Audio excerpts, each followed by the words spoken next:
நமது உறவினர்கள் அனைவருக்கும் இனிய வணக்கங்கள். ராமாயண கதை சொல்லும் போட்டி பருவம் 2 4ஆம் தலைப்பான தந்தை சொல்மிக்க மந்திரம் இல்லை என்பதை பற்றி காண்போம். அயோத்தி மாநகர மன்னரின் தசரதற்கு 4 மகன்கள் இருந்தனர். யாகத்தின் மூலமாக 4 மகன்களை பெற்றெடுத்தார் தசரத மன்னர்.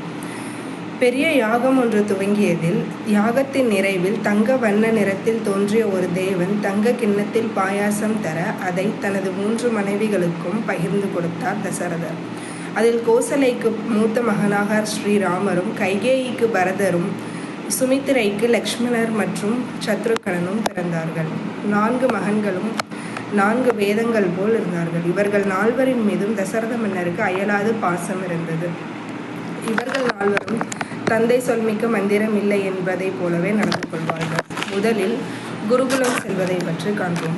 பிள்ளைகளின் குருகுல வாசமாக 10 பேரை ஏழையாக்கி ஒருவன் பணக்காரர் ஆகிவிடலாம். 10 பேரை முட்டாளாக்கி ஒருவன் கல்வியாளன் ஆக முடியாது.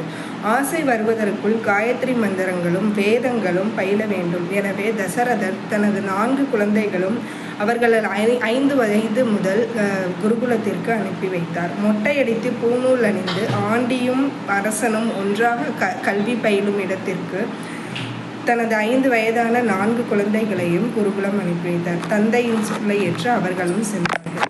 பின்பு விஸ்வாமித்திரரின் வருகை. ஒரு நாள் அரச சபைக்கு விஸ்வாமித்திரர் மகரிஷி வருகை புரிந்தார். படைபலத்தை விட தவபலமே உயர்ந்தது என்று எண்ணி கௌசிக மன்னராக வாழ்ந்து வந்த விஸ்வாமித்திரர் அரச பதவியை துறந்து முதல் அந்தணராக மாறியவர். அவர் விஸ்வாமித்திர முனிவர் தசரதனிடம் தான் யாகம் நடத்தப் போவதாகவும் தனது யாகத்திற்கு எதிரியாய் வருபவர்களுக்கு எதிரியாய் ஸ்ரீராமரை அனுப்பி வைக்குமாறு கேட்டார். நீங்கள் கிரீடம் தரித்தவர்கள், நாங்கள் ஜடாமுடி திரித்தவர்கள். நீ புத்திரன் வேண்டி யாகம் செய்தாய், நாங்கள் இறைவனிடம் மோட்சத்தை வேண்டி யாகம் செய்பவர்கள்.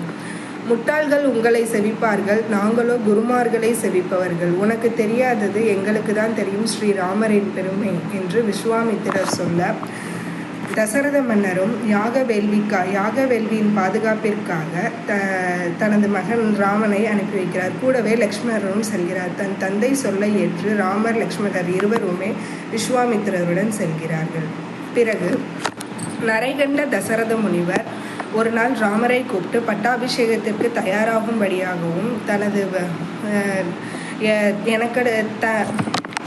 தனக்கு பிறகு நாட்டை ஆள வேண்டும் என்று கூறிய போதும் தன் தந்தை சொல்லை ஏற்று நின்றார் ஸ்ரீராமர். பிறகு அதே இரவில் கைகேயி தன்னிடம் கேட்ட 2 வரங்கள், பரதன் நாடாள வேண்டும் மற்றும் ஸ்ரீராமன் வனவாசம் செல்ல வேண்டும் என்பதை பற்றி எடுத்துரைத்தார் தசரதர் ஸ்ரீராமரிடம்.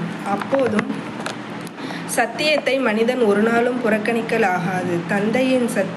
தந்தையை சத்திய சங்கல்பனாக்குவது என் கடமை. அதனால் அவர் கொடுத்திருக்கிற வாக்குதத்தை நிறைவேற்றுவதற்கு நான் இப்பொழுதே கானகம் செல்கிறேன் என்று தந்தையின் சொல்லை ஏற்று நடந்தார் ஸ்ரீராமர். இதேபோல் ராவணனின் மகனாகிய இந்திரஜித்தும் தன் தந்தையாகிய ராவணன் சீதா பிராட்டியை இலங்கையில் சிறை வைத்திருப்பது தவறு என்று உணர்ந்தும் தனது தந்தை ராமர் மற்றும் லக்ஷ்மணர் இருவரும் இலங்கையை போர் தொடுத்து வருகிறார்கள், நீ எதிர்த்து போரிட வேண்டும் என்று கூறியதின் வார்த்தைக்கு இணங்க இந்திரஜித்தும் ஸ்ரீராமர் மற்றும் லக்ஷ்மணனை எதிர்த்து போரிட்டு தன் உயிரை விட்டுவிட்டார். இவ்வாறு பல காரியங்களை ராமாயணத்தில் தந்தை சொல்மிக்க மந்திரம் இல்லை என்பதற்கு எடுத்துக்காட்டாக எடுத்துரைக்கலாம். இதேபோல் நம் வாழ்விலும் தந்தையின் நற்சொல்களை ஏற்று நடந்து நாமும் சிறைப்படைவோமாக. நன்றி.